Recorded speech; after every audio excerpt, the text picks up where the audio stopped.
जिन महान पुरुषों के बारे में, उनकी दोस्ती के बारे में, उनके संयुक्त संघर्ष के बारे में और उसके परिणाम के रूप में जो आज हम लोग बैठे हैं, मैं अपने महान पुरुषों को नमन करते हुए आज उन दोनों महान नेताओं का भी जिक्र करता हूँ, मान्यवर काशीराम साहब और चौधरी देवीलाल जी।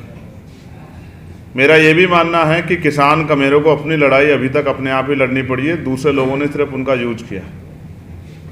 वो वादे तो हमसे बहुत करते हैं, लेकिन बाद में उन वादों में सच्चाई कुछ नहीं होती। क्योंकि भाई ने कहा कि हम 36 के हैं, 36 से कहने का मतलब है कि हम सेम एज के हैं, हम एक ही एज में हैं और लंबे समय तक अब सेवा करने के लिए किसान कमेरों की इस आंदोलन में उतरे हैं। मेरा ये भरोसा है, जब मेरी इनसे बात हुई तो मैंने महसूस किया कि इनके दिल में इच्छा है कि हरियाणा को आगे बढ़ना चाहिए और मेरे दिल में इच्छा है कि हरियाणा को आगे भी बढ़ना चाहिए। हरियाणा की जो पहचान है, जिस तरह से इस बार भी दुनिया में देश का नाम हरियाणा ने बचाने का काम किया, वो हरियाणा और शक्तिशाली होना चाहिए। हम लंबे समय से हरियाणा में काम कर रहे हैं। भीम आर्मी आज़ाद समाज पार्टी के माध्यम से हमारे नेताओं ने वहाँ संघर्ष करके संगठन बना के उसको सींचने का काम किया है। अब 1 और 1 11 हो गए हैं। ये शक्ति मिलके जो है एक नया निर्माण करेगी। मैंने इनसे ये भी अपील की थी कि जो भी हमारे जैसे साथी हों, जो चाहते हों कि किसान कमेरे, नौजवान, महिलाओं के सशक्तिकरण की आवाज़ आगे बढ़े, उनको भी अपने आप साथ में आप जोड़ दो। मेरा भरोसा है कि आने वाले कुछ दिनों में कुछ नई ताकतें भी, नए ऐसे साथी भी आपको हमारे साथ देखने को मिलेंगे जो चाहते हैं कि हरियाणा मिलके इसी आइडियोलॉजी पे आगे बढ़े कि किसान किस कमेरे की बात मजबूत। पुरानी चीज़ों के लिए मैं अपने महान नेताओं का धन्यवाद करता हूं और मेरा विश्वास है कि अब हम इस लड़ाई को तेज़ी से आगे बढ़ाएंगे और इस ताकत को बनाने में कामयाब हों। आप सब लोग यहाँ उपस्थित हैं। जननायक जनता पार्टी का पूरा परिवार, उनके सम्मानित नेता, पूर्व सीएम, पूर्व डिप्टी सीएम और भावी सीएम जो है हमारे बीच में है। साथ साथ आज़ाद समाज पार्टी, भीम आर्मी का परिवार है। ये दोनों परिवार एकजुट होकर, मैं संदेश अपने साथियों को देना चाहता हूँ, आज से ही कमर कसें और हरियाणा में एक नया इनकलाब खड़ा करें। ऐसा मेरा विश्वास है और बाकी चीज़ों को हम धरातल पे संघर्ष करके उतारें। धन्यवाद। मैं जिस ज़िले से मेरा घर है सहारनपुर और हरियाणा वो सीमा मिलती है और हमारे लीडर्स लोग बैठे हैं। हमने हरियाणा में भी सैकड़ों आंदोलन किए, बड़े बड़े आंदोलन। और आपको याद होगा जब दिल्ली में गुरु घर टूटा था सतगुरु रविदास जी महाराज का, तो सबसे ज़्यादा जो बच्चे अरेस्ट हुए थे वो 55 बच्चे हरियाणा से ही थे, हमारे संगठन के, जिन्होंने दिन रात मेहनत की। इन्होंने एक घोषणा की थी, मेरे आज भी याद है, उस गुरु घर के टूटने के बाद कि हम 5 बीघे में गुरु घर बनाएंगे। बाद में वो पूरी किसी और ने करने की, उसकी नींव रखने की कोशिश की, लेकिन विजन इनका था। कई चीज़ें हैं जो हमें सिमिलर। मैं आपको जब सुन रहा था, मीडिया के साथी कह रहे थे और इन्होंने भी अपनी बात में कहा कि शिवसेना को भाजपा ने कमज़ोर किया, जिनके साथ अलायंस हुआ, नीतीश जी को भी और कई जगह, मगर वो वहाँ वो बेचारे हो गए।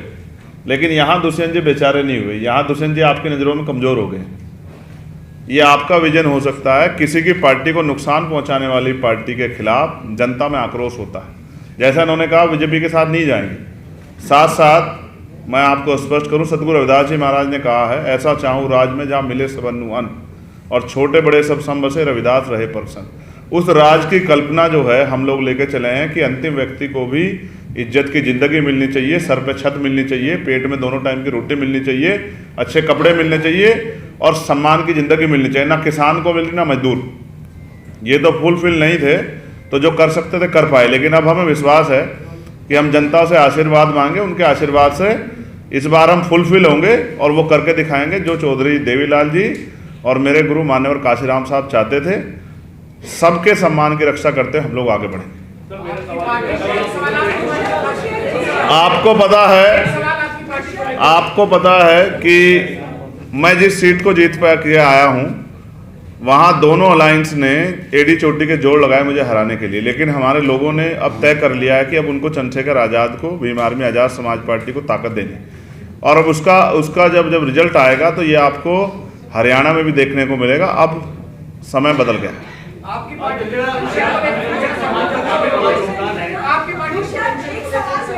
एक सेकंड, अभी अदिति के सवाल को बढ़ा रहे हैं कि आपने कहा कि आप बीजेपी के साथ अलायंस नहीं करेंगे पोस्ट वोट, लेकिन अगर स्थितियां 2019 वाली ही बनती हैं, वहां अगर स्थिति बनती है आपके सामने, और पिछली बार भी दोनों पार्टियों ने आपको अप्रोच किया था, अगर वही स्थिति दोबारा बनती है तो आप किस पार्टी के साथ जाना पसंद करेंगे? मैं आपको एक क्लैरिटी तो पहले दे दूँ, ये दिल्ली के साथी तो लगभग पार्लियामेंट के टाइम से मुझे जानते हैं। दोनों पार्टियों ने कभी हमें अप्रोच नहीं किया था। हमारे संगठन की बैठक हुई थी और उसके अंदर ये चर्चा हुई थी कि कौन सी स्टेबल गवर्नमेंट बनेगी, और उस स्टेबिलिटी के लिए ये निर्णय संगठन ने लिया। उसके बाद दोनों दलों से चर्चा हुई और कांग्रेस उस समय 6 विधायक नहीं इकट्ठे कर पा रही थी इंडिपेंडेंट, तो किसी हालत में भी हम स्टेबिलिटी छोड़िए गवर्नमेंट बना भी नहीं पा रहे। हमने एक स्टेबल गवर्नमेंट प्रदेश में चले, उसके लिए निर्णय लिया। अब क्या होगा, ये बेहतर रहेगा कि जब रिजल्ट्स आए, नंबर आए, उस पर हम छोड़ें। मगर हमारी दोनों की प्राथमिकता ये रहेगी कि भाई in the alliance get the maximum number of shares. हमारे अलायंस के अंदर हरियाणा में 90 सीटों पर सबसे ज़्यादा विधायक कोई चुन के आए तो हमारे गठबंधन के जीत के आए। और भविष्य का क्या पता है, जब 1977 के दौर में Indira is India, India is Indira का नारा दिया था और रातों रात सारे इकट्ठे हो गए थे, तो 34 दिन के अंदर इंदिरा गांधी की सरकार गिर दी थी। वो समय आज आ जाए, 33 दिन का समय है। हरियाणा अगर वो करवट ले गया तो शायद 1987 वाला माहौल भी आपको दिखा। कौन कौन सी पार्टी है जिससे बातचीत चल रही है, क्योंकि आप बार बार कर रहे हैं कि कई सारे और भी आ सकते हैं, अभी भी आप। नहीं, मैं तो ये कह रहा हूँ लाइक माइंडेड लोग, अभी कोई नहीं है। अभी तो हम दोनों मिलकर इस सफर में निकले हैं और 12 तारीख तक नॉमिनेशन है। 12 तारीख तक तो आज भी हमारे पास 15 दिन है।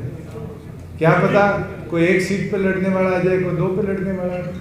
अगर जुड़ेंगे और समीकरण बनेंगे प्रदेश को बेहतर बनाने के, तो जरूर हम मिलकर उससे चर्चा करेंगे।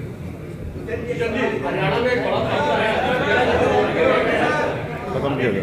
जो अमेंडमेंट बिल आया उस पर आपकी क्या राय है, किस तरीके से? देखिए, मैं उस पर ना बोलूं बेटर है, क्योंकि ना तो मैं पार्लियामेंट का सदस्य हूँ, उसके अंदर देखा है आप पार्टी के अध्यक्ष हैं, तो कम से कम आपका स्टैंड होना मैं आपको इसलिए बोल रहा हूं, जहाँ वोटर की बात है, जहाँ अमेंडमेंट बिल की बात है, पार्टी उस पर अपनी स्टेटमेंट पहले भी दे चुकी है। बारी बारी मुझे नहीं लगता कि उसकी अमेंडमेंट हम कुछ ला सकते। लास्ट 2 ले लीजिए।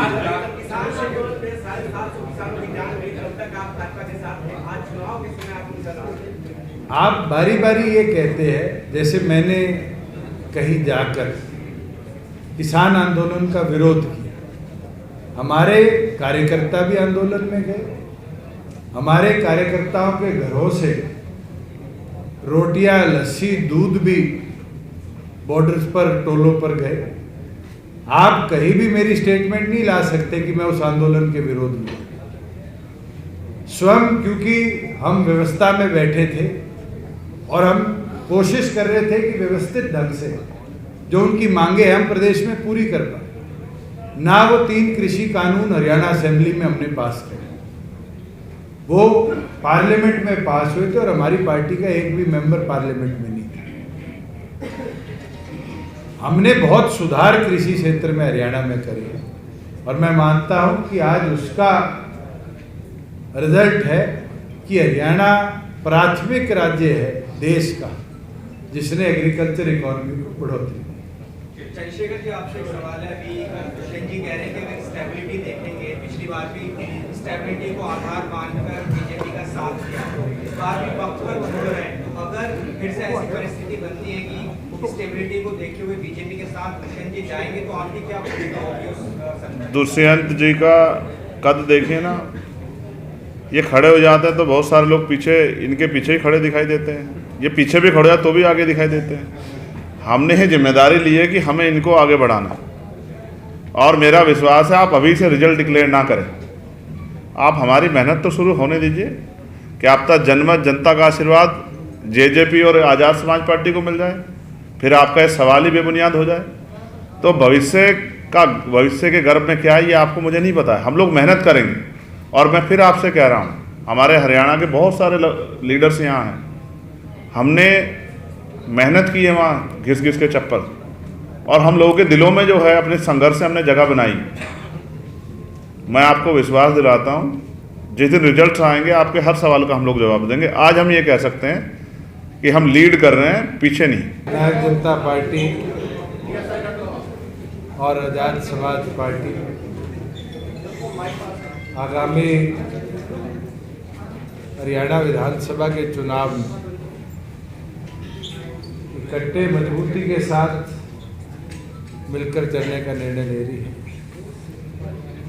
और दो महापुरुषों स्वर्गीय चौधरी देवीलाल जी और स्वर्गीय काशीराम जी के पद चिन्हों पर जैसे पहले 1998 में मिलकर लड़ाई लड़ी थी, उन्हीं पद चिन्हों पर आगे बढ़कर हरियाणा के आगामी विधानसभा के चुनाव को लड़ने का काम करें। डॉक्टर अम्बेडकर एक चीज हमेशा कहा करते थे, शिक्षित बनो, संगठित रहो। और मुझे लगता है कि इस अलायंस से हम प्रदेश को और आगे बेहतर तरीके से कैसे लेकर जाए, इसकी मजबूत नींव हम रखने का काम करें। साथियों, मैं एक चीज आपको जरूर बोलूंगा कि दोनों संगठनों ने ये निर्णय लिया है कि पूरे प्रदेश में मिलकर मजबूती से कैसे किसान कमेरे की लड़ाई हम मजबूती से लड़ें, इस लक्ष्य को आगे लेकर जाएंगे। हमारा मुख्य उद्देश्य कैसे किसान को ताकत दे, उसकी एमएसपी को सुरक्षित रखें, कैसे कमेरे को अशोर्ड आय के अंदर इजाफा प्रतिवर्ष, जैसे सरकारी कर्मचारियों को डीए बढ़ता है उस तरह मिनिमम वेज में दिला, और ग्रामीण से लेकर खास तौर पर जो अर्बनाइजेशन हुई है और नए अर्बन हब बने हैं उसमें शिक्षा का उद्धार करें, इस उद्देश्य को लेकर हम आगे बढ़ने का काम करें। हमारा टारगेट यही है कि हम प्रदेश के प्रत्येक विधानसभा में 36 बिरादरी को साथ लेकर मजबूती से इस लड़ाई को लड़ने का काम कर पाएंगे। मैं 2-4 वाक्य पुराने याद दिलाना चाहूँगा। जब बोट क्लब के ऊपर स्वर्गीय काशीराम जी ने एक धरना दिया था, उस समय सबसे पहले उनका साथ देने बोट क्लब के चौधरी देवीलाल जी पहुंचे, और उनने एक ही मांग रखी थी कि डॉक्टर अम्बेडकर को भारत रत्न से सम्मानित किया, और चौधरी देवीलाल जी का वादा था। और बड़ी खुशी की बात है कि जब चौधरी देवीलाल जी इस देश के उप प्रधानमंत्री बने तो प्राथमिक तौर पर डॉक्टर अम्बेडकर को भारत रत्न से तो सम्मानित किया गया, भारत रत्न के साथ साथ पार्लियामेंट के अंदर भी उनका स्टैचू का अनावरण किया गया, स्टैचू लगाया,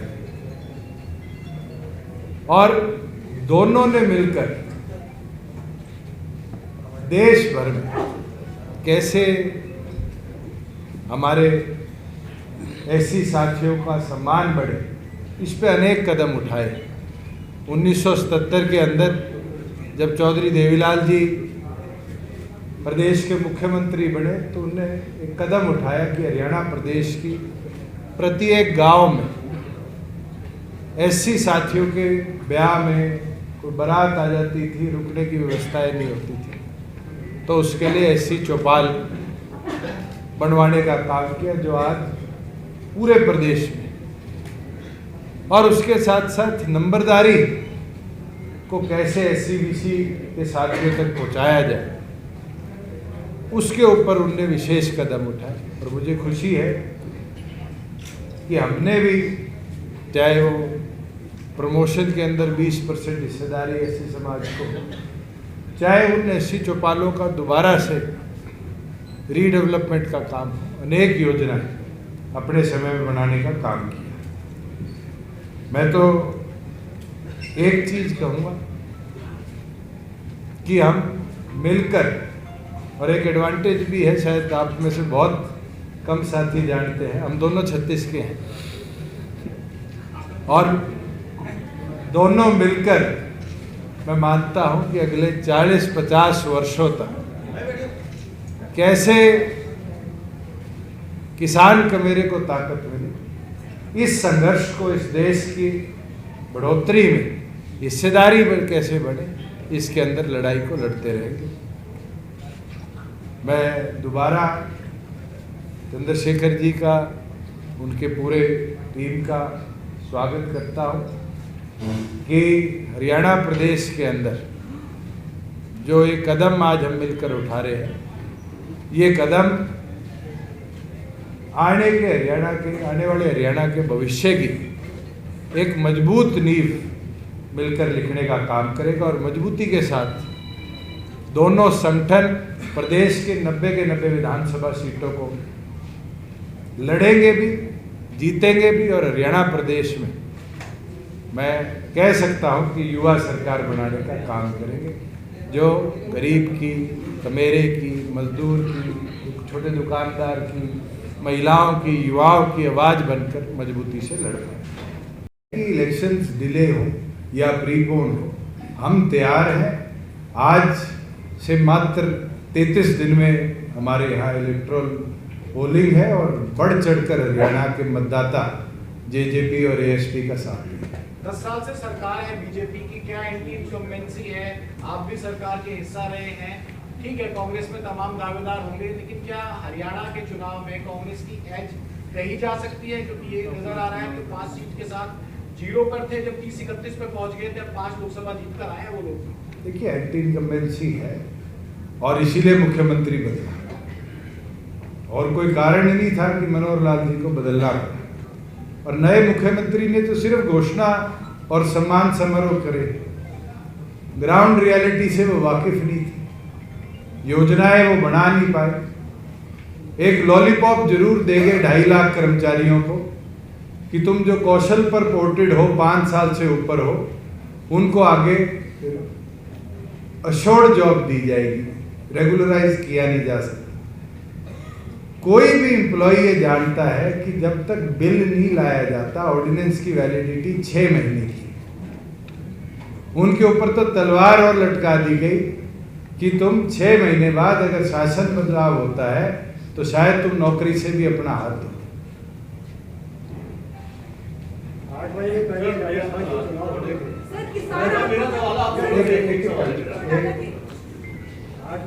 राजस्थान के चुनाव हुए थे, हरियाणा से लगा हुआ राज्य है, तो आपके जो लगे हुए थे राजस्थान की, वहाँ पे आपने चुनाव लड़ा था 21 का, आज आप लोग अलायंस में आ रहे, तो उसके पीछे क्या समझ?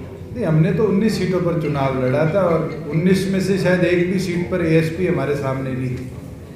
मेरी चर्चा उस समय भी चंद्रशेखर जी से हुई थी, और ये उस समय क्योंकि हनुमान जी की पार्टी के साथ अलायंस में पहले उतर चुके थे हमारे हरियाणा से जाने से, तो इस कारण हमने फिर उसको अलायंस के अंदर, क्योंकि हमारे कई सीटों पर हनुमान बेनीवाल की पार्टी के साथ कैंडिडेट क्लैश हो रहे थे, चाहे फतेहपुर हो, चाहे वो कोटपुतली हो, तो इसी कारण फिर वो अलायंस आगे नहीं चल पाया।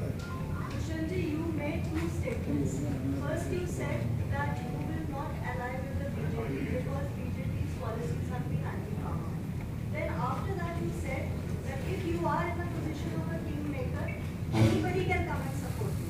So these are contradictory statements. Are you ruling out a post-poll alliance with the BJP? I am very clear that we will not stand with BJP. I have faced 4.5 years in NDA. I have seen how BJP